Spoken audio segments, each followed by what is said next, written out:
All right, and clap sync. I'm sorry. I'm about to Oh fuck yeah. up like I did with Excite Bike. God damn it. TJ, do that again. That was very delayed. He froze. You were just like Aliens thing. you.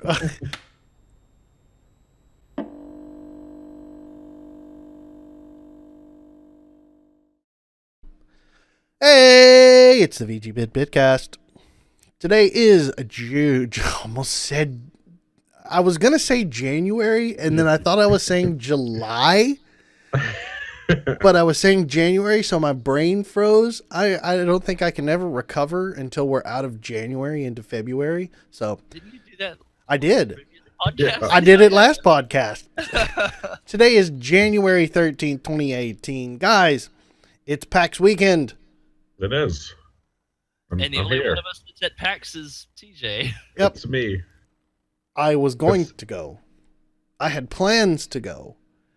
And then he did. Except I got a new job and then I didn't. So suck. But no, It's all good though. Look at TJ in his fancy hotel. yeah, look at him. He's out there living it up in the Ritz or something. Hotels.com where you can get this for like $100 a day. Not sponsored. Not sponsored. Actually, if anyone's planning to ever go to PAX, book your room like 6 months ahead of time. And then cheap. That's And you true. get a closer room. Well, yeah. Pricing surges happen as soon as an event is announced as this is happening, pricing goes through the roof on that stuff to where it's like $200 or $300 a night because they It's ridiculous. make their money on this. Yeah.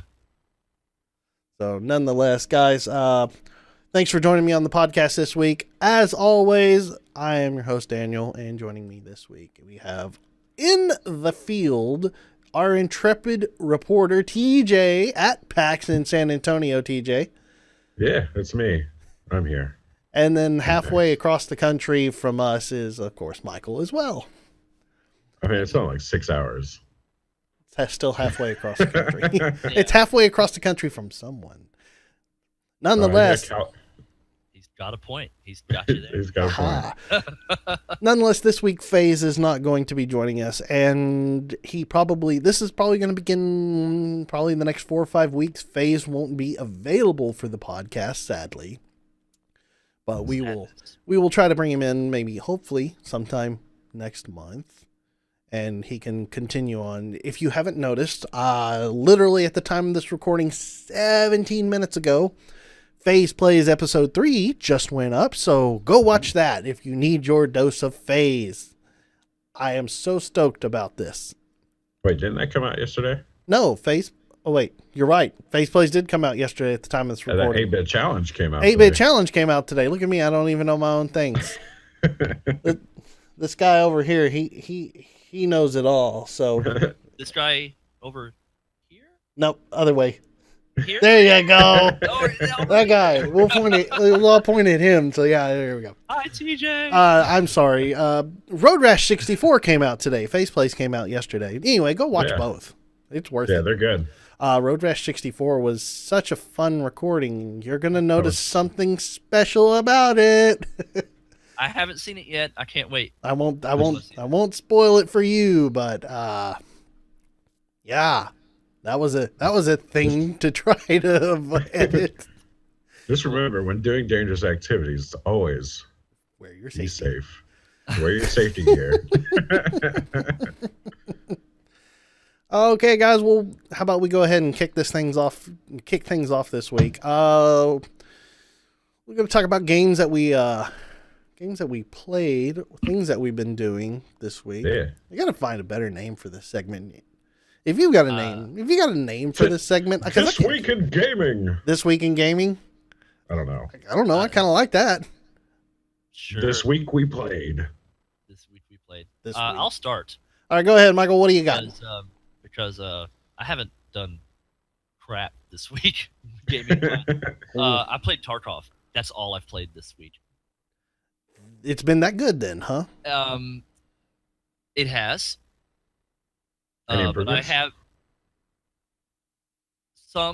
there's some improvements coming, but I'm gonna save it for the news to talk more about Tarkov. Okay. Okay. Some good, a lot Well, bad. have you? I assume you've been. Oh, a lot bad. A So you lot haven't- you bad. haven't- You'll see when we get there. But yeah, Tarkov's the only thing I've been playing. I haven't touched any other game Mhm. at all. Mm. That's all I've played, and well, like I said, the only reason why I touched Tarkov is gonna be reasoned in the news. So I'm done. That's all I feel I've played. I feel like this week we played is going to be a short segment. It feels like it is definitely going to be a short segment. I'm going to have. I'll go next because mine is also short. I've Oh. only played. I picked up Steam World Heist, which is the new one. SteamWorld Heist. Yeah, Sequel to SteamWorld Dig too, right? Dig 2, yeah. So it picks up right after, and you play as a different character named Piper, and you're running like a sort of like a mercenary ship. You're just in space. You're on this steamship, and you're just kind of doing jobs. And then there's other groups out there. I forget what they're called. I think they're scrappers or something. But they're the bad guys. Then you have the loyalist or royalist, and they're like the police force, the military.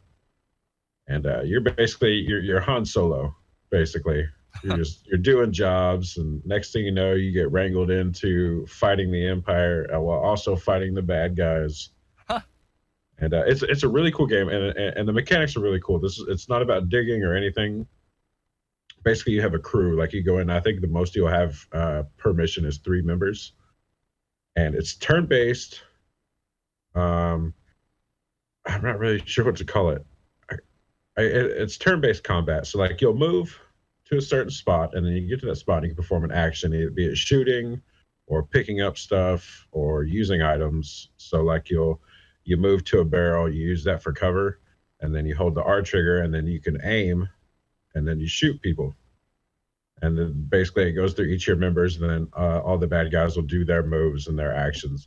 And it's really cool. It's really fun. The art design, I mean, it's SteamWorld. It looks the same. It's just up close. You don't have the big dig maps that you're going through, but it's a really cool game, and I really enjoy it. That's cool. That's interesting.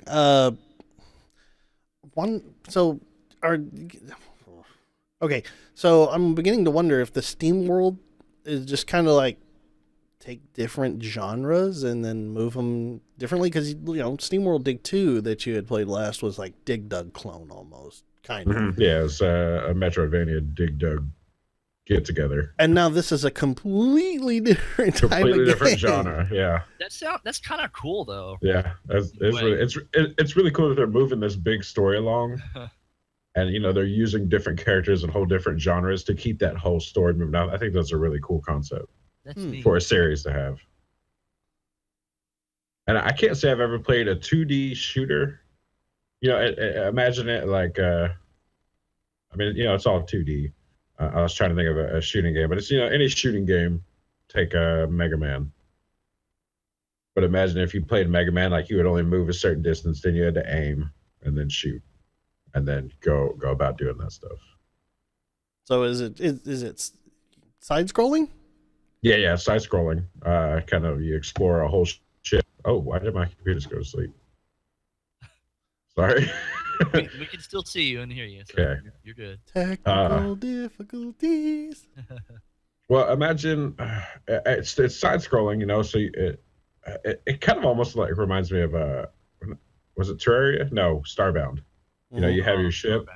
Yeah. You're in your ship, and then your ship will just kind of float and connect to another ship. But my hands where you can see them. You'll come in, boom, and then you go from your ship to that ship, and your ship moves away.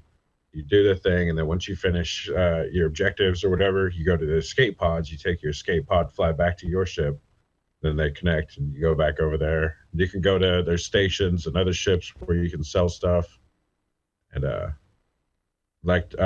when you move, you go to your ship's console, and it brings up a big map, and you just kind of go to different locations. And this is all in SteamWorld Heist. Yes. It's Color me interested. Dude, it's such a fun game. Like I really enjoy it, and it's like Dig 2. You can pick it up, you can play it for 15, 20 minutes. Then you can put it back down, or you can play it as long as you want. It's a really nice game. You playing this on the Switch? Yeah, I have it on the Switch. I believe it's also on Steam and probably other consoles. Other platforms as well. Is the Yeah. graphics are the graphics the same as SteamWorld Dig 2? Yeah, but closer.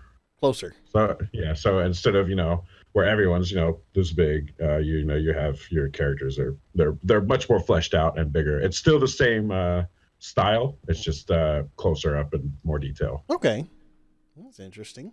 Yeah, it's a very. Go ahead. Oh, sorry. I was just say you reminded me of another game that I actually did play. Another game. Liar. Oh yeah. I'll get to. Yeah, I lied. Liar. Sorry, I forgot about it. But I'll get to it after you're done talking about yours. Okay. I also played Disgaea 5 on the Switch. That game is so good. It's so good. And the thing is, I haven't played Disgaea since Disgaea 1. Like, I own every one of them, but I've never played them. They take a lot of time to play. They do. They're such very big games. time-consuming, yeah. And I picked this one up, and it plays just like the first one. I mean, there's a lot of changes, of course, because it's 5 iterations down the road. But there's a lot of the same thing, just different adjustment. It's a really good. I mean, if you like this guy, you'll like this one. Also, Laharl and Etna are in this one also. Cool. There's a whole story arc with them. You don't play as them, but you do have a story arc with them. Cool. But yeah, it's this guy. It's fun. Is that it? That's it. That's all I got. Okay, well, I'll quickly do the other game that I played. I did play a tiny bit of a game that came out a while back, but it's a lot of fun. It's called Heat Signature. Okay. That's what reminded me of that, because Heat Signature. Have you guys ever played Hotline Miami or Hotline Miami No. 2? I've seen it a lot. That's it's very much like that, but so much more. Yeah. You get your this little pod. You can fly it to ships, and you have to like sit there and like as the ship's moving, you have to go through the space and attach to one of the doors, and then it goes into, and then it zooms in to the Hotline Miami portion, and you're walking like overhead view, killing people or disarming them or whatever on the ship, and doing mission after mission after mission to gain reputation, money, and each character you play as, like if you're playing as a character, he has a personal mission, and then to get to that mission, you have to get money and weapons and upgrades and stuff, so you can do it, because it's a really difficult mission that you have to do for their personal mission usually. So you're playing as this guy, and you're working your way up, but if you're not careful and you die with that character, they're gone. And then a newcomer comes to the bar, and you have to play them, and they have a separate personal mission, and that's how the game continues. Very cool. Pretty cool game. I highly suggest it if anybody has heard of it. So that's what I've been playing. That's it. Awesome. Now I'm done. Sorry. I just forgot about it. Well, this week, unfortunately, I haven't had time to play a whole lot of games. I've been doing mostly a lot of editing for the website, or I say for the website, for the YouTube channel. Yeah. Videos have to go up, and there's more videos going on now, so hooray! So my time has been limited, but I will talk about a couple of things, not really games, but here recently I decided to subscribe to Humble Bundle's monthly bundle. Oh yeah. I figured I'd do this for a couple of months and check it out and see what kind of games we're going to be hitting. January's bundle, when I signed up, I got a few games early. I got Quantum Break, The Long Dark, and Warhammer 40,000 Dawn of War 3. Yeah. Nice. I'm mixed about that. And I'm almost to the point where I was like, I kind of wish I would have waited until February, because this month, like you had mentioned last week, is Civ 6 if you do early. If you sign up now, you can get Civ 6 next month. So Yes. but that was interesting. But the remainder of the bundle dropped a few days ago. And in the rest of the bundle was Tomb Raider, Sleeping Dogs Definitive Edition, Hive Swap, which I have never heard of before, but it looks like a point-and-click adventure game. Hive Swap? Hive Swap. HIVESWAP. Act 1. I gotta look this up now. Act 1. Okay, yeah, it's probably a point-and-click adventure. Yeah. Mr. Shifty, which I had seen a lot of Mr. Shifty lately. Oh, it's kind of like the Hotline Miami type game where you can run around through buildings, top-down view, and dash through certain sections and beat up a bunch of people. And Curse Castilla, or Maldita Castilla EX. Ooh. Don't know what that is either. So, I'm gonna make an attempt to check out some of these games just because I think this is gonna be a good way to just introduce a lot of games to myself. And plus, I mean, the Humble Bundle monthly bundle,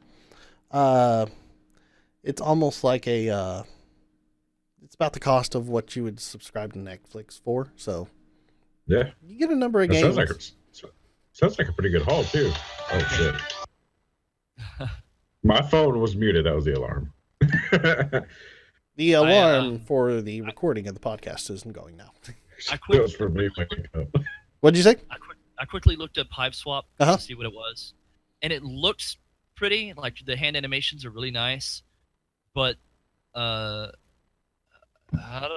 afraid to say anything to get any backlash. But it takes place in the Homestuck universe, and I've had stuck. It's Homestuck is like a webcomic thing. Oh, okay. So And, this is somebody. This is okay. If I do it's it, wait. it's got a huge fan base, and I've had bad experiences so far with the fan base. It seems interesting, but I haven't been wanting to get into it because of the fan base. So. Oh wow. So yeah.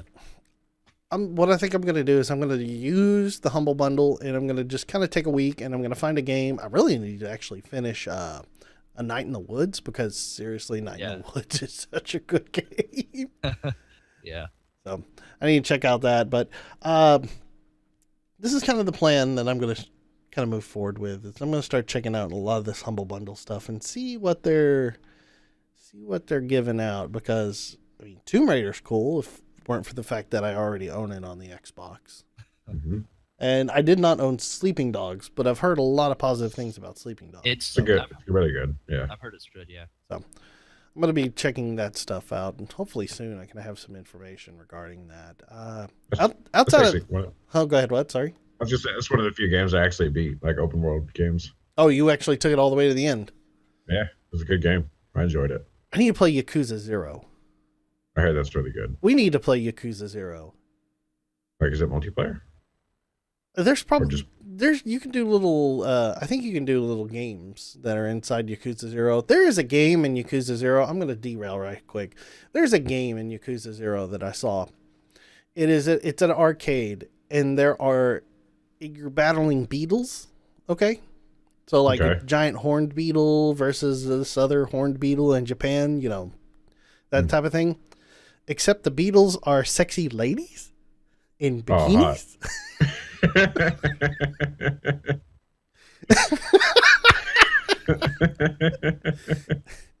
So you battle beetle ladies, and it's like a paper, rock, scissors game. Mm-hmm. So there's that. There's that. And there's also, I saw darts in there as well. Okay. And I think they have UFO catchers in there too. So I really want to play Yakuza 0 now. There's a guy that pops up every now and then, and you can fight him and try to beat the shit out of him. Dude's like incredibly difficult to beat. Yeah. Or you can run away from him. I've never played any of the Yakuza series. Ever. But Yakuza, I was say Yakuza 0 is the first thing that has caught my attention in this series. I'm like, wait, what? You can do what? Isn't Yakuza 0 supposedly a remake of the first one? I have no idea. I just saw it was like Yakuza 0, and then all the information that I've kind of spilled right now is stuff that I've known about. So it is on the PlayStation 4, but I don't know if it's on any other platform. Let's see. Let me check out. Probably Xbox. PlayStation Maybe 4. PC. Oh, PlayStation 4 and PlayStation 3 only. Only, really? Wow. Ooh. Weird. PlayStation exclusive.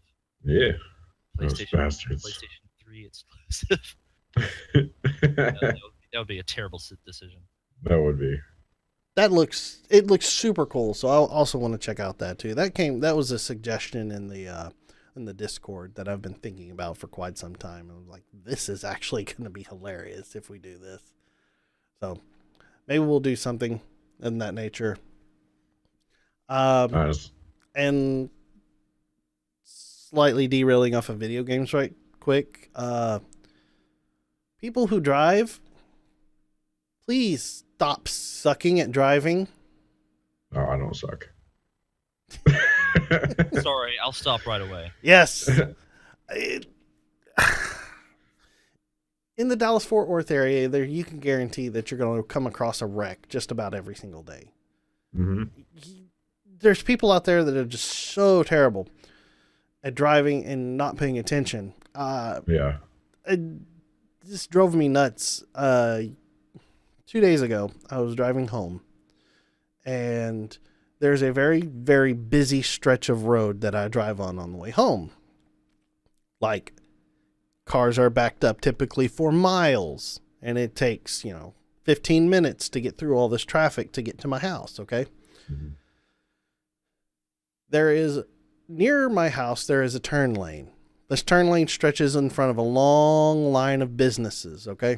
And you use that turn lane to turn into the businesses where you're going to go. So I was fixing to turn into a turn lane so I can get in the turn lane, drive down to the entrance into our neighborhood, and then go to my neighborhood. This dude in a Mustang comes roaring down the turn lane. Had I not checked to get into the turn lane, dude would have plowed into the back end of me. He was doing 80 miles an hour in the turn lane. That's crazy. Blew through the stoplight that leads into our neighborhood and continued on down the road. Holy shit. Yeah. I since it's a platform, I just wanted to vent a little bit about that because this is stuff that I see daily and it just drives me batshit crazy. Yeah. These are people that don't care about anyone else. They don't think, oh, someone might pull out in front of me. They're like, no one's going to fuck with me because I'm fucking awesome. And then they just go. And the next thing you know, a box van pulls out at an intersection and they turn into fucking scrambled eggs inside their car. Yeah, there's another statistic. We had a fatality 2-3 weeks ago on a bridge that's near our house.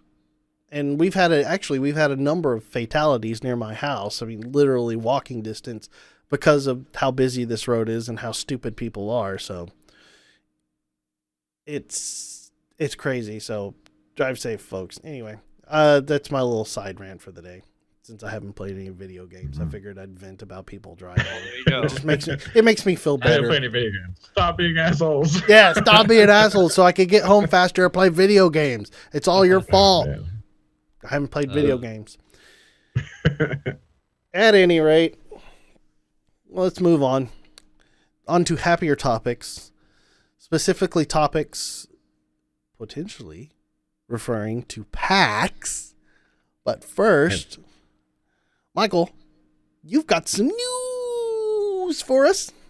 I do have some news. I prepared. What do you got? Lay it on me. So, first of all, AGDQ is almost over. Sadness. I have not Thank been able. God. We can talk about. Hold on a second. Record scratch. Hold on a second. I don't like AGDQ. I mean, don't get me wrong. I like AGDQ for what it does, but speedrunning is not a thing for me, so I don't really enjoy it. Oh. But it's so interesting. It's not. How To me, how are bugs and game-breaking glitches not interesting? it okay. You're right. It is interesting, but a lot of the games they play, I don't play. Okay. So I don't have like a vested interest in. It's like, oh, cool, another Metroid run. I don't play Metroid, or oh, cool, some obscure game from China that I've never seen before. I don't actually think that's happened, but still, a lot of games that come up, I'm not vested into, so I'm not personally interested. Like I have to have some connection to what they're doing. Like they do a Legend of Zelda run, Ocarina of Time. I'll watch that one. That was last night. Yeah, I didn't watch it. That was a 4-hour run. 4 hour, Yeah. 40 minutes. It was 100%. Was it just straight 100%? Yeah, just straight 100%. Yeah, I missed that. I was doing video editing. So, I was like, I'm not going to watch 4 hours of this just yet. Save that for another time. So that was my rant. You can go back with your news. Okay, well. Sorry. Anyway, AGDQ is almost over. They've raised almost, over $1 million for Very- the Cancer Foundation, which is awesome. Very cool. Yeah. I think this morning I saw 1.1 right Yeah, now. it's like 1.1 million, something like that right now. But yeah, it's super cool, and I enjoy it, so that's all that matters. Yeah, you don't care. So AGDQ is almost over, which is sad, but that's okay. I look forward to SGDQ. June. Nintendo came out with a kind of surprise Nintendo Direct, and announced a couple of titles coming out for the Switch and some other things. So they the first thing is they announced Super Mario Odyssey is receiving a free update in February Yes, I saw this. This is so cool. with new items, and like being able to compete with other players online. It says once you complete the story mode, there's a new mode called Balloon World. What are you doing? What in the world? I don't know, something going on over there.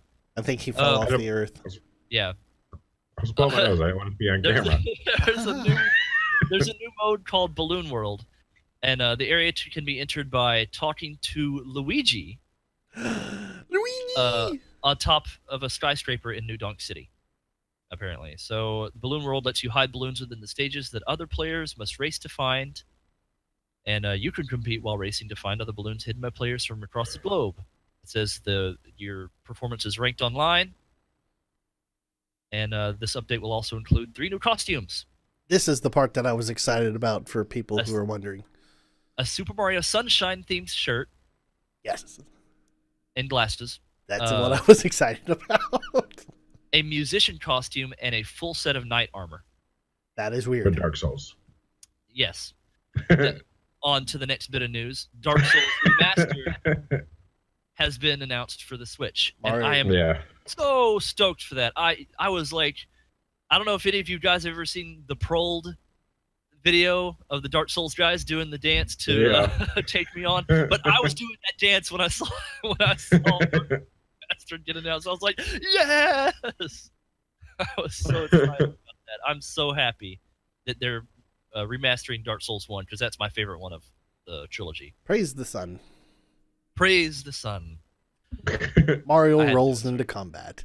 So Dark Souls remastered for Switch. They're bringing Hyrule Warriors to the Switch. with Oh, very cool. New characters and outfits for Link and stuff. There's a cat back There's there. a cat. Yes, I've been watching. I've been watching the cat too. Sorry, I just noticed in my camera. I was like, sorry about that. What are you doing over there? Anyway, don't mind the cat. Hyrule Warriors is coming to the Switch. I'm excited about that because that was a good game. I like that That's a game. great game. We never finished that. Nope. I mean, I've beat the game, but yeah, we as a team have never beaten it. Yeah. Donkey Kong Country Tropical Freeze is also being ported to the Switch, Mhm. which is awesome. And apparently you can play as, what's his name? Not Cranky. The surfer dude Kong. I forgot his name. I don't remember. Holy. I forgot. What's his name? Yeah, the surfer dude Kong. You can play as him. That's cool. You gotta look it up. I literally typed in Surfer Dude Kong to see if it would Google was good enough. It didn't work. Brings up dog toys. Oh man. Now I'm going to interrupt for a second. Doesn't Go this ahead. mean that every single Donkey Kong game has now been ported to a handheld console? Yeah. I think so.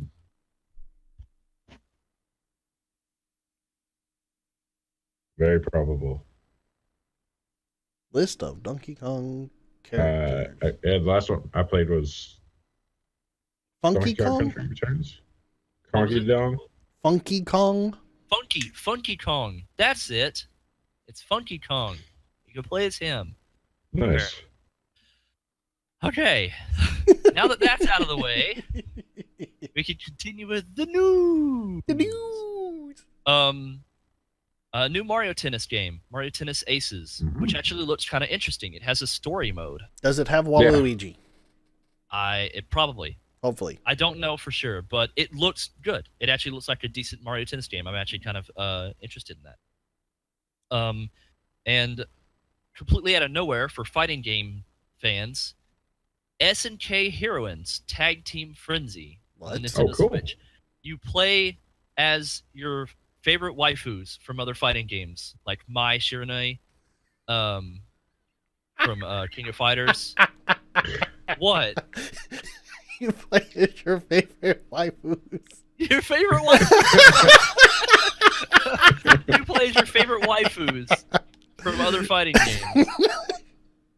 Oh, I like that. That's funny.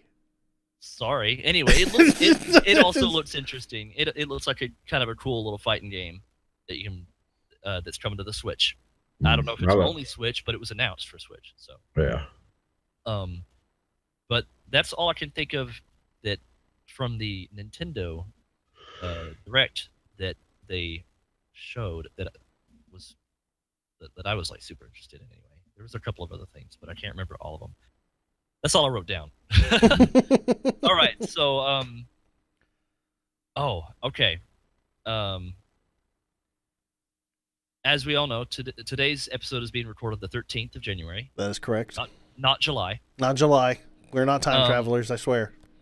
Yesterday, Final Fantasy Dissidia Beta became available on PS4 to all PS4 users, not just PlayStation Plus users. Oh, nice. No Plus account needed. So you can play the Dissidia Beta right now on PS4, which I'm going to do soon. And you can only play it for like a couple of days. Or shit, I don't remember how long it lasts. But it's available right now, the beta. So if you're watching this podcast, go get it if you own a PS4. It's Dissidia. Come on. It's going to be awesome. Yeah. Speaking of betas, tomorrow, Dragon Ball FighterZ is getting beta on PS4 as well. So, for all your Dragon Ball needs. Yes. Sadly, Dissidia, when the full game is released, you'll have to have a Plus account to play online. Yeah. But right now, for the beta, it's available to all users. I'm so tired of spending $50 to $60 a year on subscribing to stupid Plus and Gold accounts. I don't blame you. I'm only going to be playing the single player of Dissidia because I cannot afford a Plus account, and I hate that they charge you to play online on certain games that I could play for free on the PC. Yeah. So I just hate that they charge you monthly for that. That's something that's an irk of mine. Okay, so those are the betas. Dragon Ball FighterZ tomorrow. Dissidia was yesterday. Grand Theft Auto Online has another new vehicle called the Lampadati Viserys, something like that. Yeah, something like that. And they're the also fastest car in the game. Fastest car in the game. Apparently. Sounds like a fish. You can you can also drive it into your Avenger and put other optional upgrades on it as per usual. Awesome. And they're offering double RP and GTA money on all Lester missions right now. Well, and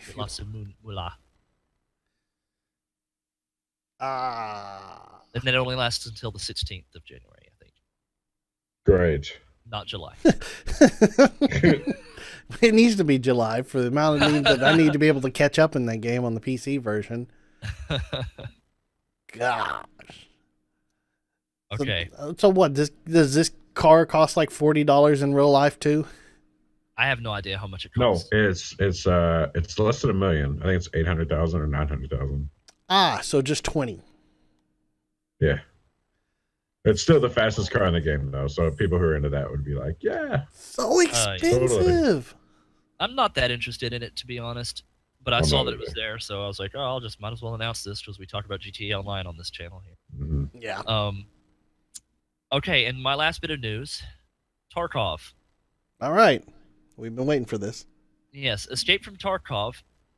Right now, the game is portrayed, advertised as like your typical run and gun looting shooter that, you know, that a lot of mainstream players are coming in to play. You know, it draws in attention from a lot of mainstream shooter players, and they're all coming in and buying this game and being like, oh, this is going to be awesome. I'm playing it and I'm enjoying it, me included. You know, I'm like, oh, this is great. You know, I'm enjoying the heck out of this. But the idea that the developers said for Tarkov is to make it an extremely hardcore shooter game. In the fact that, let's see, they're trying to make it so it's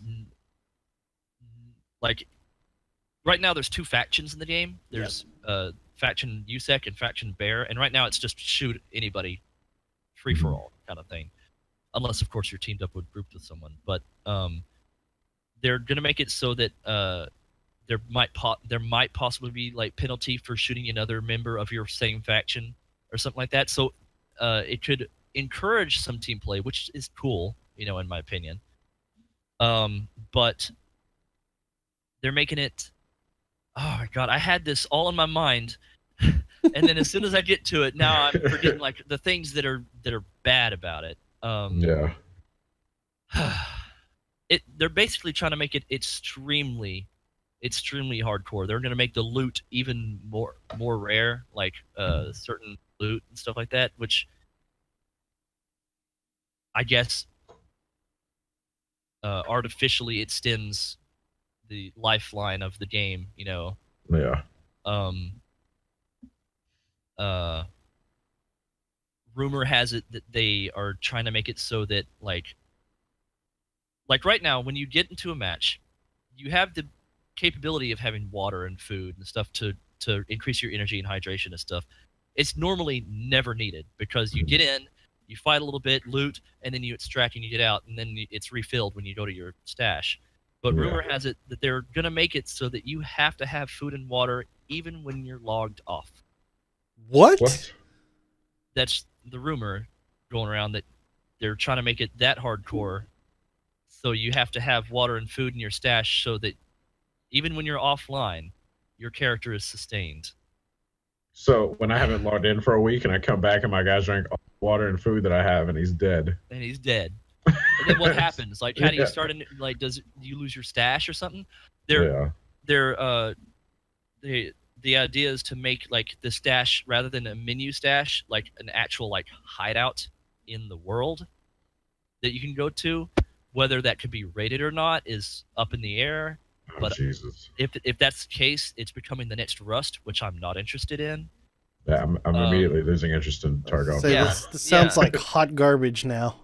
Yeah. I'm trying to remember some of the things that I was reading up on that I was like, no, don't do that, please. Like they're listening to a lot of the like a lot of mainstream players coming in are saying, you need to add this to the game. You need to add this to the game. Like you need to add a compass. You need to add a multiplayer option for the offline mode. You know, stuff like that. And the developers are listening to them, but they're throwing everybody off by adding some of these features because they're talking about not having these features in the full release of the game. Weird. And that's pulling people into buying this game. And oh wow. And they're really adamant on not giving refunds. So people come in and buy this game, and then whenever the full game releases and they're not interested anymore, they're like, "Oh, what? I didn't know that this is what the game is." If you haven't read up what they're trying to do with it, you buy the game and you're playing it. You're like, "I like this," and then the update comes out and you're like, "What the hell happened? I want a refund." Nope. That's So, lame. There's some things that there's more, but I can't remember everything now. For some reason now that it's on the table. Sounds like they're trying to pull the old switcheroo. Yeah. They're basically, all I need to say is they're just trying to make the game extremely hardcore, like more hardcore than Rust or DayZ. It's not necessary. What it sounds like. That's completely unnecessary. That has guaranteed that I will not be investing money in that game. That's right. I don't have time for that bull crap. Yeah. But on the plus side, while it's still in its current state, I've at least been enjoying it because I paid for it. I might as well enjoy it and get my money's worth. Well, you can. Well, I can, exactly. Before they change it, and then I'm like, okay, uninstall. And I never touch it again. Sadness. If I remember anything else, I'll bring it up, but that's all I've got for news. Okay, well, this week for the news, I've got a big old nothing. I don't have anything. I am not contributing much. What are you doing? For a minute there, I thought he froze. And I thought I see that. I figured that's what it was because all hotels when you pull out the drawers, like. And I'm gonna derail again because TJ's such a good job at this. Why is it that the Bible is always in every single hotel room? Well, I think it's because Americans in general were very religious back when hotels were a thing. And so... Because hotels aren't a thing anymore. I mean, when hotels first become a thing, well, not really first, but, I think I'm spitballing here, but I think it might have been, that churches or like in America, hotels were kind of like next to churches. What? So they're like, put the Bible, like I'm making shit up, okay? Just roll with it. Okay, go on.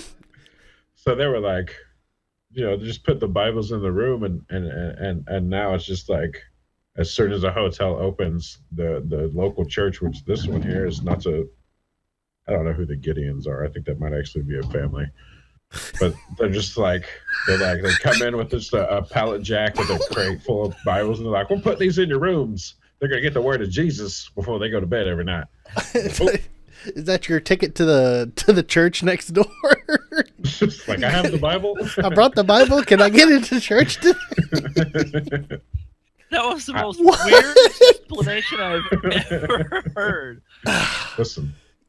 He asked a question, and I gave him a story. There you go. You know what?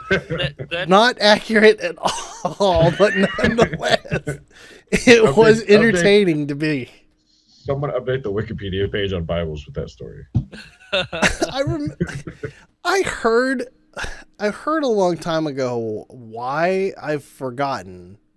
It's been too long, but I don't know. I mean, okay, what is the most interesting thing you've found in a hotel room? I'm just gonna before we move on to PAX, just because of the hotel room conversation here. What's the most interesting thing you've found in a hotel room? I've never found anything interesting. My brother found an iPad though. Well, that's not interesting. No, that's just free technology.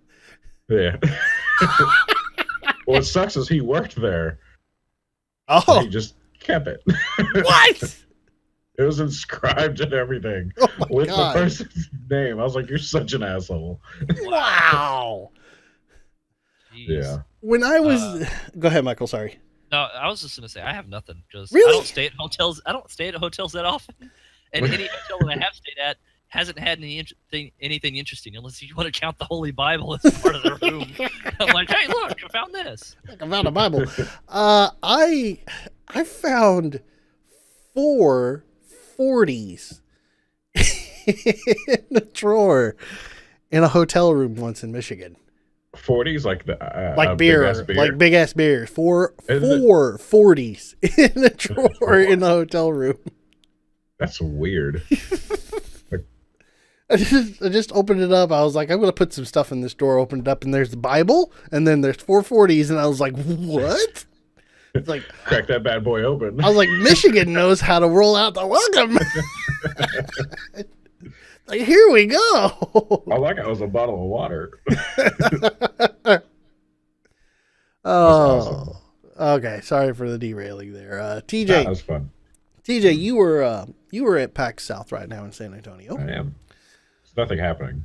Nothing? Very boring. It's super boring. Nobody at all? No one should ever come down here. All right. I've been to San Antonio. That's an excuse. He doesn't have any news from PAX, and he hasn't been paying attention because he's been too busy taking photos and signing autographs. That's true. That's true. It's very difficult. If you're at PAX, you come down to our booth. It's a made-up number over in the made-up corner. There's no foot traffic over there. I saw that you had posted in the Discord that some guy had shouted out, "Yeah, I heard of your podcast." Yeah, so I was talking to I don't remember which developer I was talking to, but sitting there and I was telling him about the podcast, and this guy goes, "Oh yeah, I've heard of that." I'm just like, "What?" How did you hear of that? Really? Okay.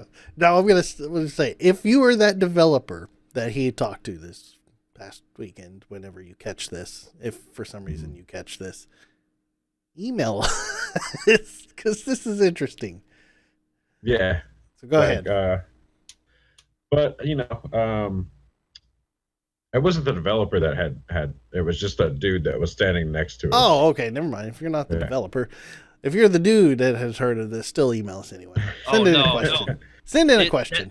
That random dude was probably just wanting to be part of the conversation. Probably so. But if just to hedge our bets, if he wasn't, thanks for listening.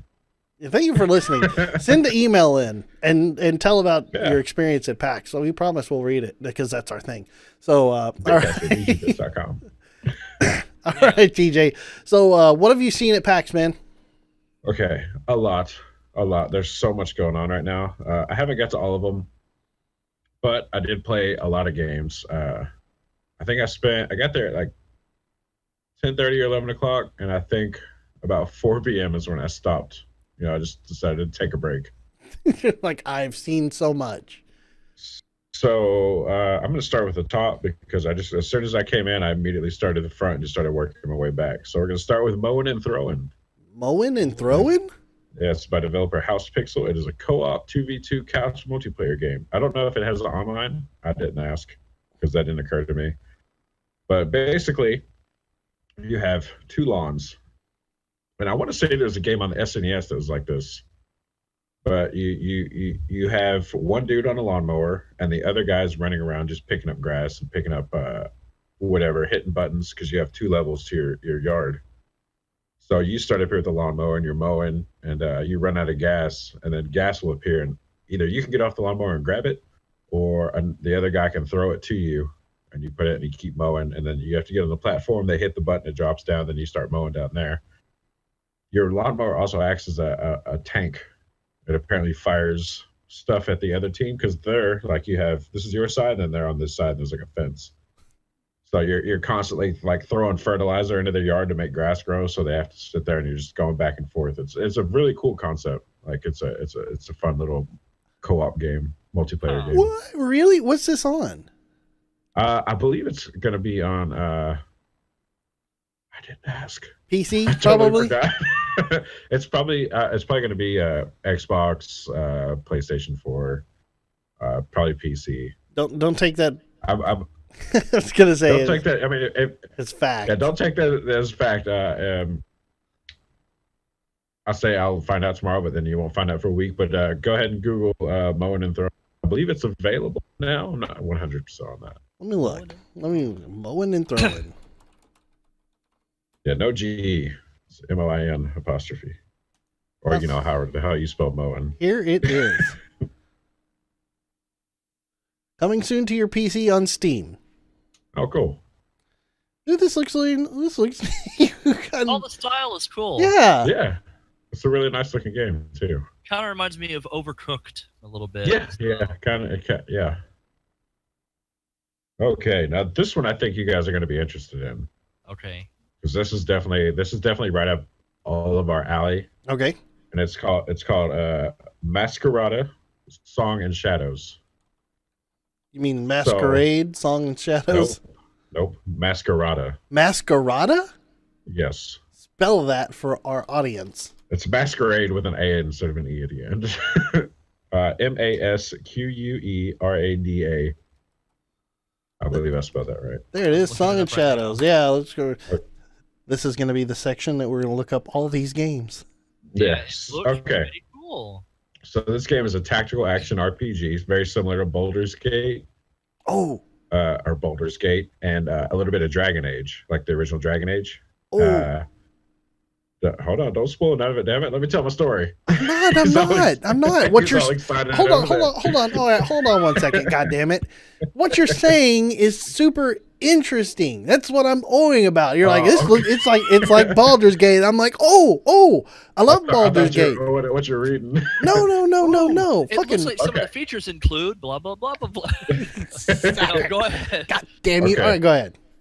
So it plays that it's kind of the isometric view. You know, you start your top corner and your guys move around.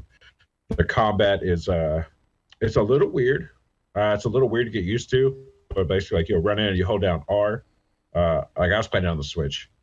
I believe it's already available on Steam and it's on Steam and something else. PS4, It actually is Xbox available. One. Yeah, and Steam. and it's coming. Yeah, it's coming on Steam soon. Or not Steam. Fuck, Switch. Sorry. But basically, you go in and like I was playing on the Switch, you hold down R and it kind of like auto attacks, and you have other abilities. Like the character I was playing as, you can do a thing where basically I think it gets everyone wet. Like you just splash through everybody, and then you can use ice attacks and do more damage that way. You have, I believe it's different masks that you get because it's masquerade, so everyone is wearing masquerade masks, and I believe different ones give you power. So I talked to one, I don't think she was the developer, but she was like with the team. Basically, they had created these masks that give you abilities, and they were only for the rich, and only the rich can afford them. Well, someone give them to the poor people, and it started a revolution. So that's kind of like the whole story. And when you're wearing these and you die, the mask, it's like bound to your body. Once you die, it dies. So they're running out of these masks basically.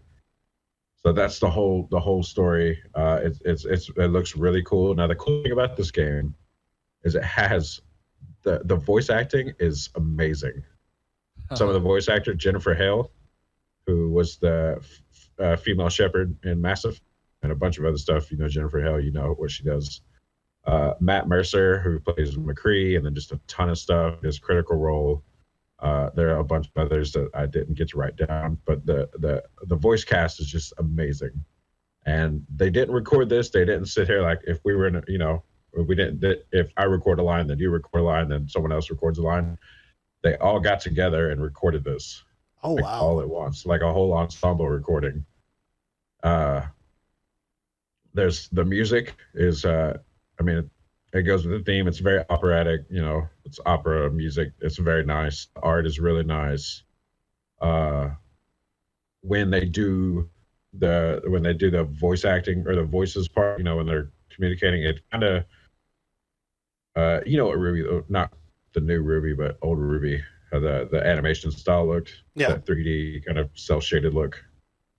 That's kind of like when they're doing the talking parts. That's kind of what their characters will look like, and the voices are all lip synced, so that looks really nice.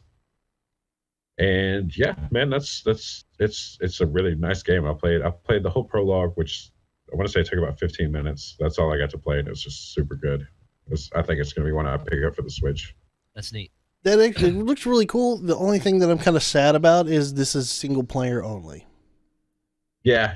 I asked about that. I was like, because they're talking about you could have like this. It's like Dragon Age where you had like a whole little crew, and I was like, oh, that would be really cool to have 4 players that could just kind of like jump in, and then just all of you go on to like do the story in co-op mode. And they're like, oh, you can't do that. That's sad. Single player, yeah. Nonetheless, the game looks like really incredibly good and interesting. Yeah, yeah. Man, another. These are all from the same developers. Or the same publisher rather. These are all different small little developing teams, but this one publisher, let's see, Masquerade, Y2K, and the next one are all going to be from the same developer, which I forget what they are. They're like I think it's Singapore where they're at. If I'm not 100% on that. This next game is called Y2K. That's Y Roman numeral 2K. It's called a postmodern RPG, and it's set in the 90s. You play a hipster, like you have flannel, red beard. You look like you're straight out of Seattle. It plays a lot. They said it plays like Earthbound. I mean, it looks like Earthbound. I never played Earthbound, so I can't say. But you start in a small town. Like you're fresh out of college, you come home, your mom's not there. She sends you to find a grocery list, and you can go around the town and just talk to everybody and mess with stuff. I got a little bored playing it. I was almost going to be like, just put it down and move on to the next thing. But I was like, no, I'm going to go ahead and give the whole demo a try. So I get through, and, not a lot's happening. You're talking to everybody, and then you find a cat. A cat? This cat. You're like, this is a cool cat. He's got a Salvador Dali mustache. You're like, what's up, little cat? And you pet him, and he steals your mom's grocery shopping list. You're like, no. And he runs away. Now, when I saw this, I was like, okay, so apparently I'm just going to chase this cat. This is what this game's about, get my fucking grocery shopping list back. So when you leave an area, it goes to an overworld map, and it kind of move on the and boom, there's combat. Just random combat, like all of Final Fantasy VII. You go in, and the combat is a mini game, sort of. I mean, you get attack. It looks like Final Fantasy VII, the blue background with a white border and white lettering. So you go through and you hit attack. You got attack skills, items, and I think there was others we run away. But you go to attack, and he busts out a turntable. Not a DJ turntable, just a record player. So your weapon, like as this thing spins, there's little marks on the record. You got to hit just on the. I didn't have sound, so I don't know if there was like a record scratch or what was happening. But like you combo off, you got to hit these ones. Hit here, combo, and then he attacks. He attacks with the record, and it's so crazy. It looks so weird, and I know it sounds absurd. So. Like the combat was really neat. I liked the minigame. It was very different from anything I'd played before. And so as you go into the game, you chase this cat into an abandoned steel mill type area. You go in, and then the shit just hits the fan. It's so fucking crazy. Like there's conspiracy theories. Like it's like you're fighting the Illuminati. You go into like this fucking crazy dream world, all while trying to catch this cat. You meet this girl in this weird world, and then she gets taken, and it's the cat. Like you get these people. Like I found a panda, and I use him I put him on buttons. He carries a shield. I don't know what he does in combat, but you can just sit him on stuff. You capture the cat, and you can throw him at switches. So like if you need to hit a switch to move something from a distance, you can throw the cat. That girl you meet, she. This is the weirdest sounding it's shit so I've fucking ever like heard. I started playing it, and I was like, oh, they're just making fun of hipsters. It's kind of like I get the jokes, and it's kind of dumb, and I was getting bored, but then it fucking just derails, and you're like, I don't know what's happening, but it's amazing. What's the name reference of the game? Y2K. Y2K. It's set in the 90s, so I assume it's like 99. Do you think any of this stuff that has to do with stuff I that think was it's just going because on the around that game. time? Oh, hold on, I think I froze. No, you're all right. Okay, I froze to me. So the game is called Y2K, and I think that's a reference to Y2K conspiracy. And this whole game is just about conspiracies. Like it's like if conspiracies were real, this dude is just stumbling into them. So far, the only one, like the all-seeing eye, that's like the demo is. That's what you're dealing with is. Because you end up, like, you go through this, I don't even know what the hell happened. Like, I went through a door, and then next thing I know, I'm in this weird landscape, and there's this big ass pyramid with an all-seeing eye on top of it, just like overlooking the whole thing, and you're just kind of like doing puzzles, and then you get up there. This part cracked me the fuck up. You're doing this stuff, and you get to the top of the all-seeing eye, and he's like, I don't know why, but I'm gonna poke it in the eye. And he comes up there and pokes it in the eye. And it starts crying, and then water runs down the pyramid and hits these turbines on the bottom, and it powers up an elevator that you need to get further in the What? What is going on? Like, what even? Seriously, I can't even right now. Like, I'm telling you, like, I went from being bored and almost putting it down to like, I have to finish this. And it was just, it's a fun game. I don't know if it's out yet, but definitely keep an eye out for Y2K if you like Earthbound and conspiracies. Yeah,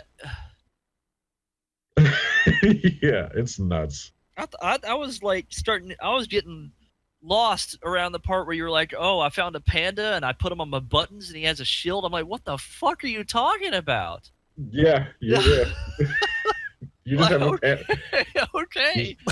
You just have it in your inventory. It's a crazy ass game, and it's a lot of fun though. I'll look it up. I'll keep an eye out for it. By the way, I looked the game up. I'm looking every single game up because I'm going to be putting this in the video I'm going to put this in the video so folks can see pictures and stuff while we're talking about this. Okay. I see the picture of the cat. Holy crap. This cat has just got this badass Salvador Dali mustache. It's like, I was like, wait, what? That's a girl cat, by the way. Its name is Dolly. I don't care. It is hilarious though. This game looks nuts. I can't wait. Like the animation, like I hated this game right away because just the art style. I didn't really like the animation is weird, but like it's not that bad. Like it's a game that you can do like, okay, this is fine because the story is just so fucking out there, and you're just enthralled. Okay, here's some key features that I've pulled up on the website about this. It's a 25-hour Japanese RPG style campaign. Here's some of the interesting stuff. Fully voice acted campaign featuring voices by Chris Niois. From Disgaea 5, Clifford Chaplin from Attack on Titan, Andrew Fayette, Yuri of Wind, and more. Soundtrack includes works by Andrew Allison, Two Brothers, Callum Bowen from Lovely Planet, and Toby Fox from Undertale. Oh, wow. Now, see, I can't comment on the voice acting and the audio because I was at a console that didn't have headphones. I see the turntable thing. Yeah. It looks like it's trying to take some reference from Earthbound for sure, like you said. Yeah. Expected release date's April 2018. Very cool. Even though the actual trailer says releasing summer of 1999. It is very much 90s. Like they have like if you're a hipster and you don't realize it, you're gonna realize it when you finish this game. They're digging at hipsters so hard. There's this picture of like a keytar and there's a couple of light speakers, one that says Dillinger and the other says Linger. There's a lot of 90s references in here. Yeah. It is extremely 90s. Just what cracked me up is when you first said the town you're in is, I think it's Frankton, and like it like pans over, and when it shows the town, like like when any game you played, it was like Frankton. This one it shows up and it looks like it's the Saved by the Bell logo. It just says Frankton. I was like, holy shit! 90s if I've ever heard of it. I love this guy's flannel jacket. Yeah. All right. Yeah, that looks like a very interesting game. For sure. All right, then. All right. So this next one, this is going to be a long segment. Yeah. Okay. Boy, okay. This next one is from this one's not going to be long, but this is the same publisher. The developer is Sukeban. Other people said Sukeban, but the game is called Valhalla. And if you want to look it up, it's VA-11 HA-11-A. So Valhalla. The team is from Venezuela. it is a cyberpunk bartending, story-driven or visual novel-esque game.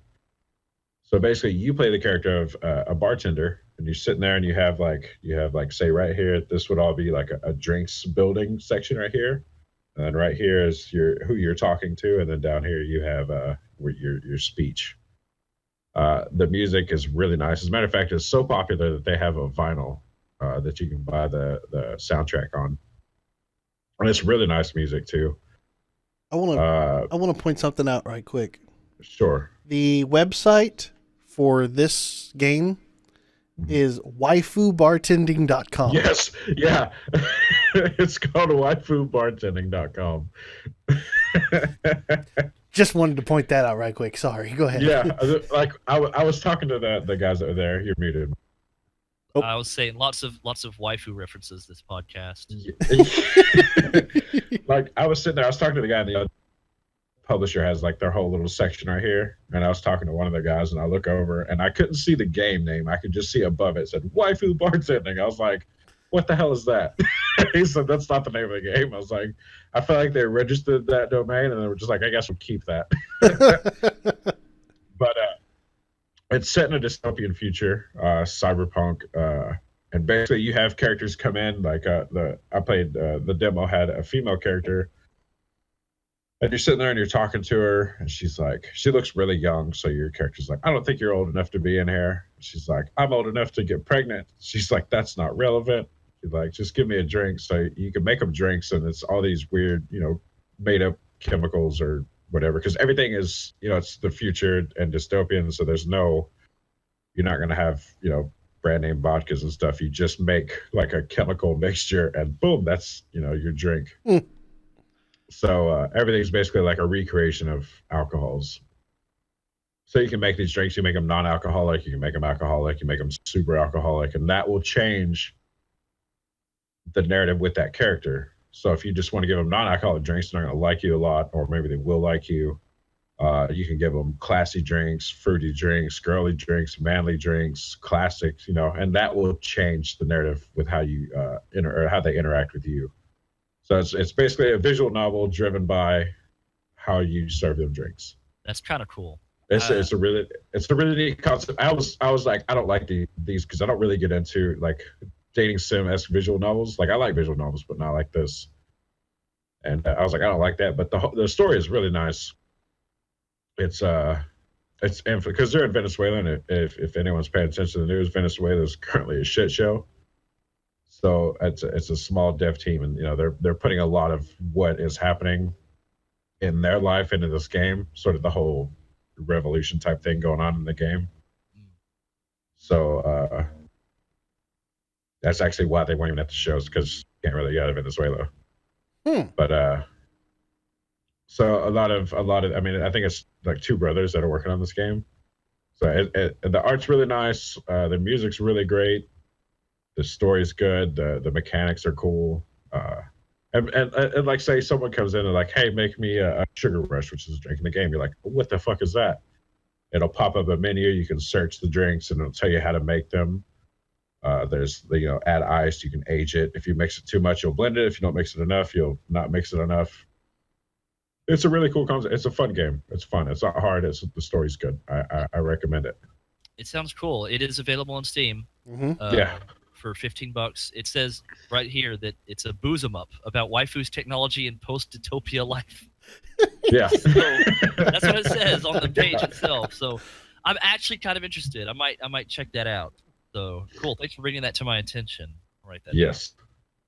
Pretty much every game that I talk about, I'm gonna like, because I played it. I liked it. I like everything.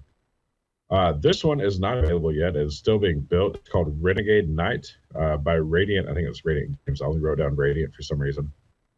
It is coming out for PC and Linux. They built their own engine in C++, GLL. It's an action platformer. And it's an action platformer. It's not finished yet. The combat's kind of cool. It's a lot of I don't even know if you can find anything on this game, but basically you're night. You go in. I mean, it's. I mean, we've all played these platformer games. You go in, you fight guys. There's cool dodge mechanics, block mechanics, parry mechanics. Yeah, there wasn't a whole lot to the demo that I played. I mean, it's basically you jump around, you fight bad guys, get chests, fight more bad guys, and then you die at the end.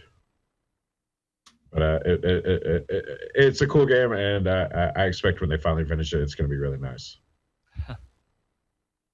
So, I mean, there's not a lot to say about it, but I feel like I played the game. I should talk about it. Cool.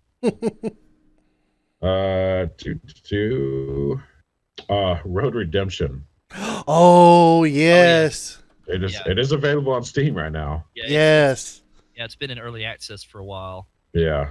I remember seeing it and being interested in it.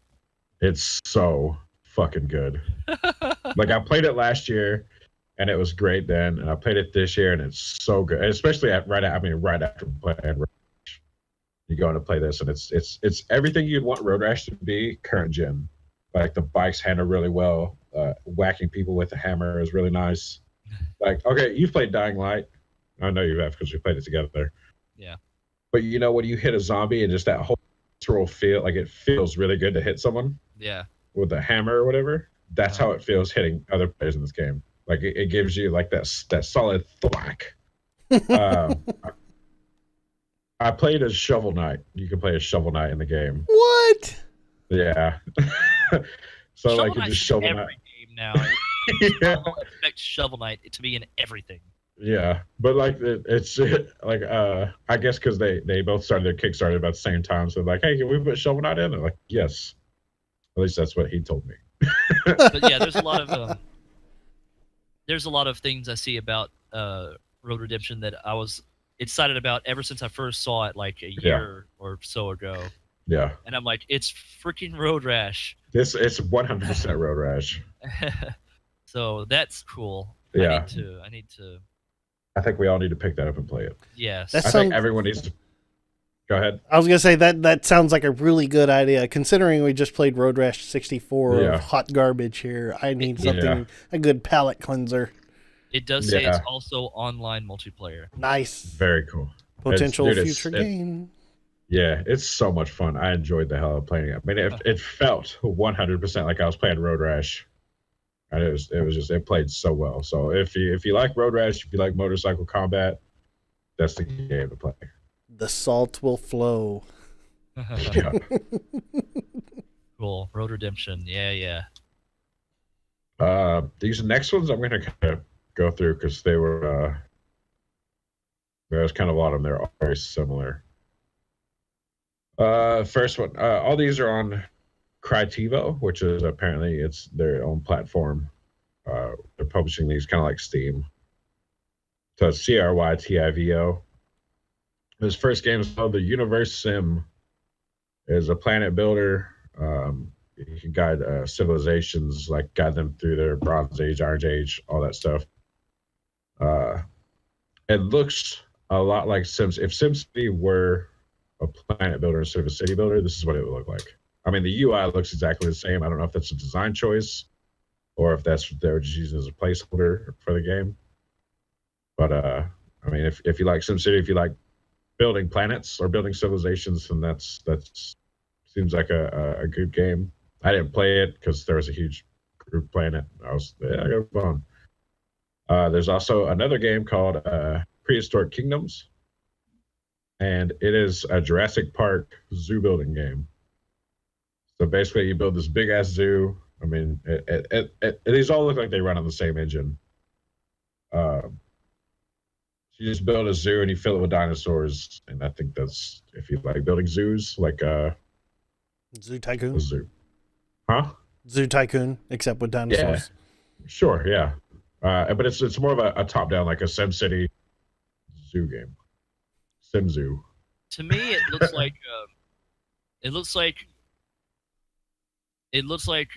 theme park or like Roller Coaster Tycoon. Yeah, I was gonna say kind of like Planet Coaster, but instead of Planet Coaster, it's zoos. Just a Jurassic Park simulator, basically. Yes. Yeah. Na, Yeah. na, Got it. na, nya, nya, nya, nya, nya, nya. Effing dinosaur! It's a dinosaur!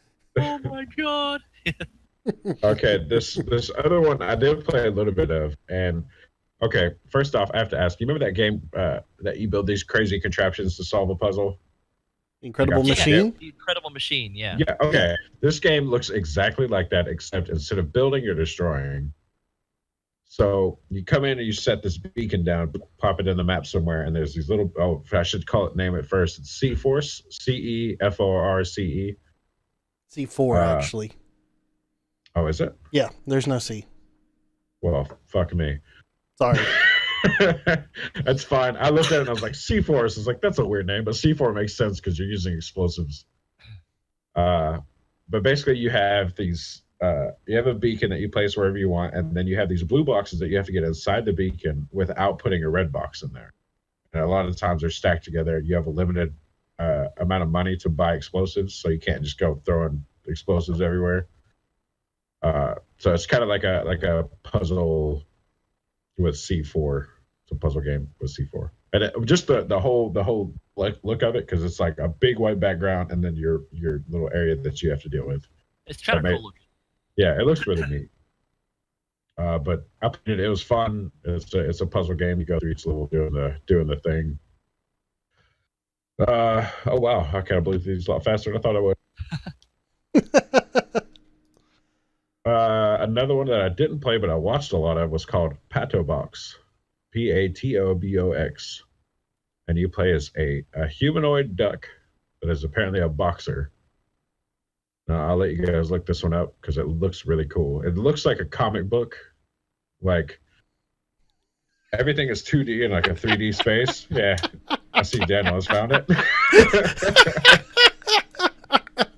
Goodness. Oh, I see it as well. And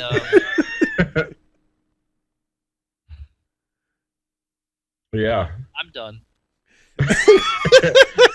So, like I said, I didn't play it, so I don't know how it plays, but it's very weird. Like, your character has like two moving animations. He's facing this way and then facing this way, and then boxing it up. But you go through and everything is like comic book speech bubbles, and it artistically it looks really weird and crazy, and I don't know if I'd be into it, but it's very different. But yeah, Patobox. He looks like it's Mike Tyson's Punch Out, but with Duckman. Yeah. It's crazy. This is nuts.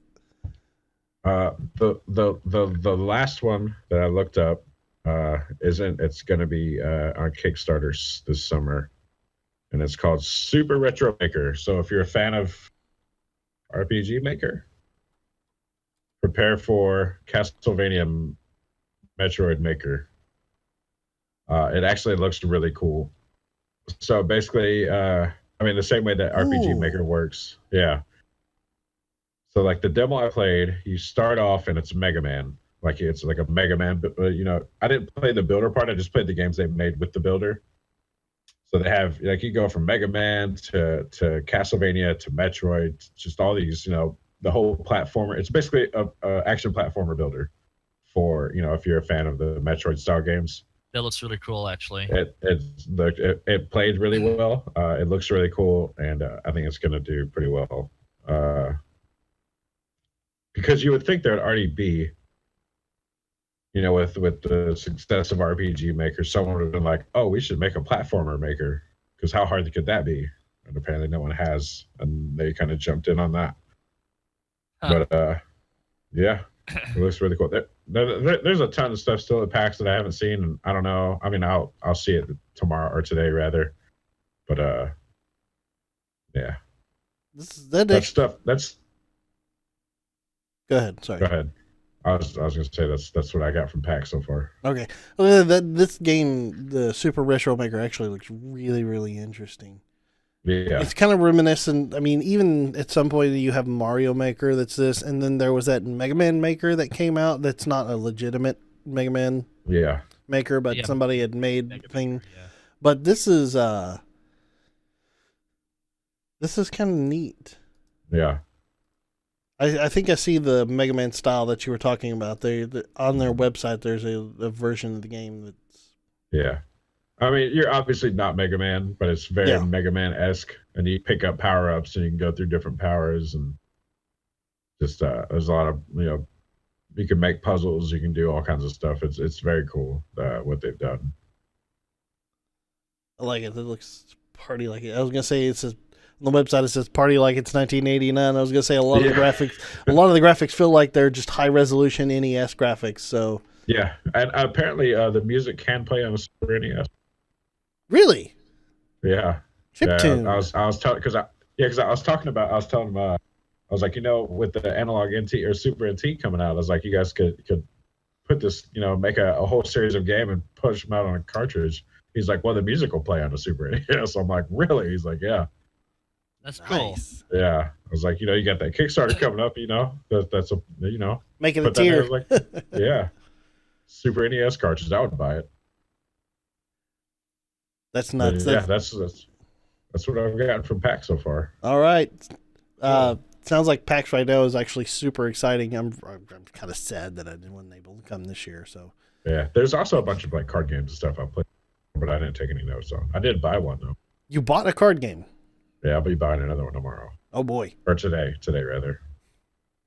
They ran out, which cracks me up. If you're planning on coming to PAX and you make a card game, they're going to put you right in the middle of the whole expo.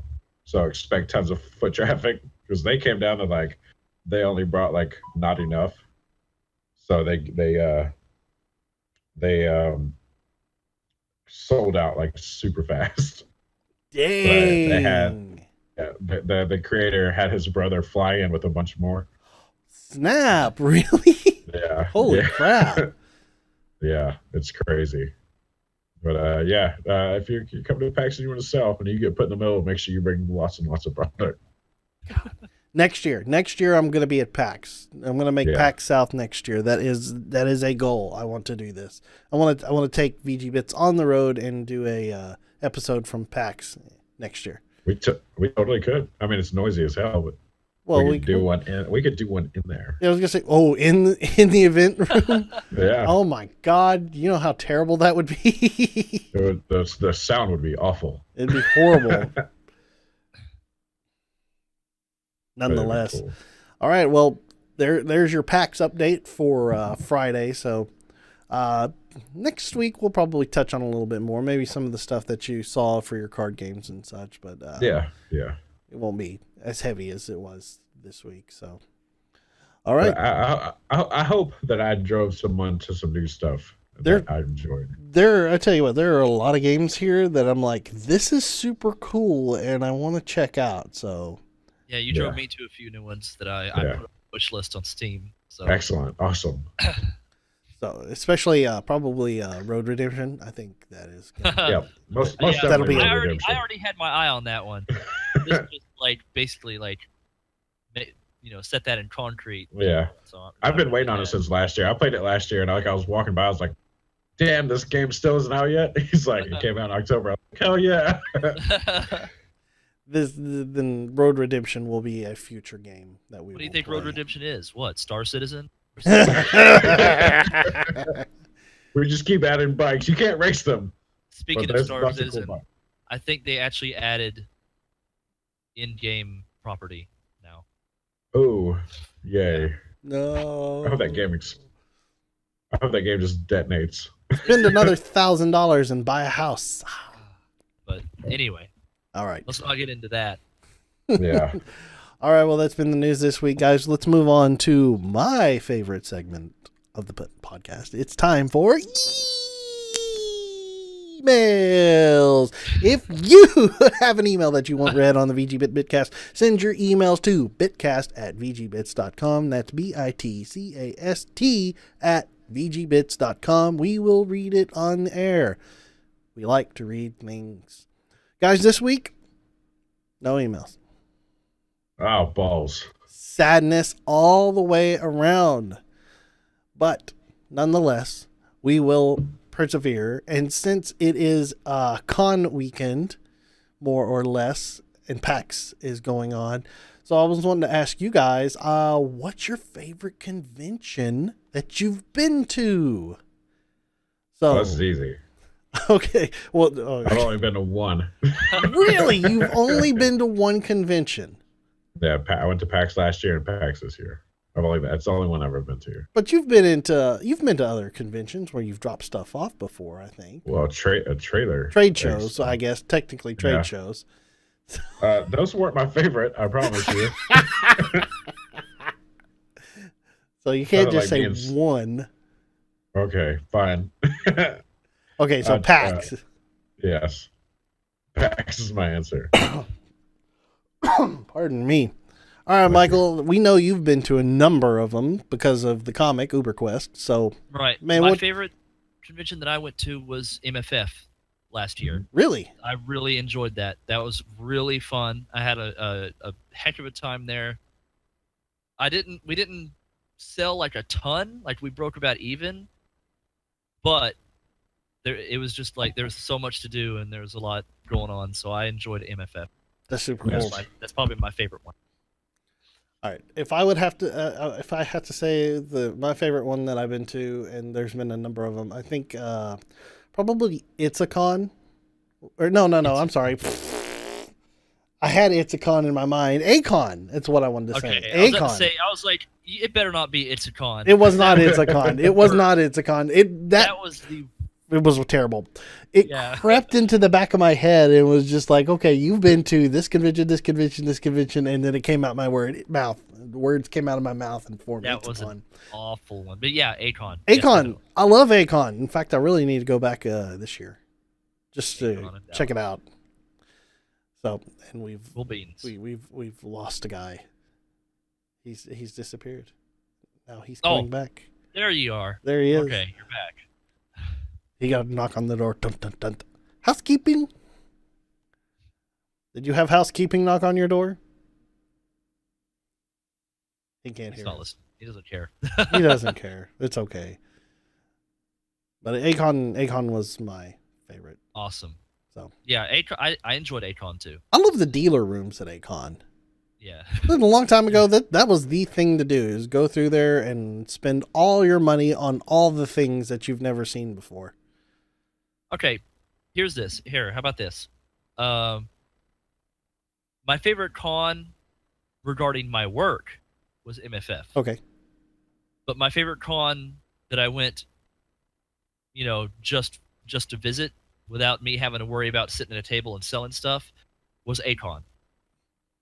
I'd have to say A-Con was extremely fun. They know how to put on a good convention. A-Con compared to, like, I went to MegaCon in Orlando, Florida, which is a big anime convention. And that was really cool, too. You should have seen the dealer's room in that one. Oh, man. It was humongous. But I had the most fun in A-Con in Dallas. So excellent. That would be my two favorites. How about that? I need to try and make more conventions this year. I think that should be something, because I enjoyed doing that stuff. Walking around. I don't enjoy the parking. I'll share a quick story right quick. And then a long time ago when I went to A-Con, came into a parking lot, a pay parking lot that's in the area. And I parked, and a dude come walking up. And I was with you. Yeah, you were there. And at the time I was a little bit naive, let's say. And he's like, hey, man. Oh, yeah. It's so good. He goes, hey, man. He's got like a handful of little stubs a handful of ticket stubs. And he's like, hey, man, if you got to park here, you need to buy a ticket. I said, yeah, okay, I'm going to go buy a ticket. He goes, here, I got a ticket right here. It's like, I think $5. He's like, hey, $5 and you can park here. Oh, okay, here. I give him $5. He gives me a ticket and I stick it in the window of my truck. And I go about my business the rest of the day. Yeah. Now, that guy didn't work for the parking lot. Yeah. In case you hadn't clued in yet. Yeah, if you haven't figured that out, he did not work for the parking lot. And by the time when I got back to my truck, thankfully, the vehicle was not towed. It was still there when I got back to it. I walked over.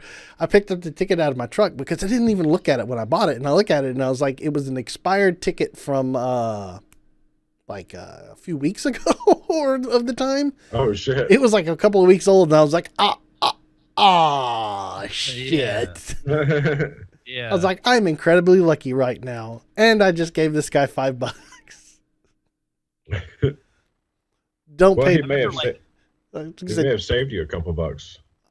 I don't know, but I'm just gonna say don't pay Yeah, people don't- walking around unless they're Yeah. in a booth that says that it's information of that parking lot. I remember like mid convention, like in the middle of our like exploring around, you mentioned to me, you're like, I've been thinking about that guy, and I was like, yeah, me too. Like, we started talking, like, there was something odd about that. It was so sketchy, and then I was like, stupid young guy, da da da. Here's my yay. Yeah.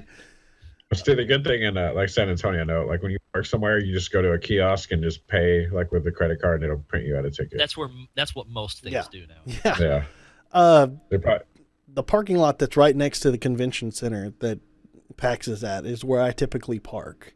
It's on the backside of it. It's actually a really good place. wait, you park down here? I've parked down there. I've went to the Riverwalk. Oh, really? I'm actually like the Riverwalk is right outside my window. You should. Oh wait, you can actually see the river from your window. Dude, I'm right above the Riverwalk. Dude. Wait, no way. Yeah. You got Yeah. a hotel on the Riverwalk. I'm 6th floor right above the Riverwalk. Son of a bitch! I wish I would have witnessed here. Damn it! Really, I love the Riverwalk. That's a nice view. Like I have to walk across the river and then on the Market Street and then all the way down the convention center. Dude, you're like right there. Yeah, Next year, man, let's get a hotel out in the Riverwalk, okay? yeah. I recommend. I'm gonna go ahead and support whatever the hell this hotel's called. I think it's called the Riverwalk Hotel. Dude, have you had an opportunity to go no, you haven't had the opportunity. If you have the let me tell you this. If you've had the opportunity, or I don't know if you did this last year, do a tour of the Riverwalk. Like ride in the boat. Yeah. You did that? No, I haven't done that. You should do that. There's a guy there. Your experience will depend upon your guide that you get for your boat. There is a dude that works down there. He says he has Indian descent and like Native American. I'm sorry, Native American descent. He wears like black sunglasses. Dude is hilarious. So funny. It made the tour so much better and worth it. It's really cool. Yeah, they had a thing. Like I was walking in last night. I don't know, 7:30 or something. And I'm walking across the river to the hotel. Sorry, guys. I got to get going.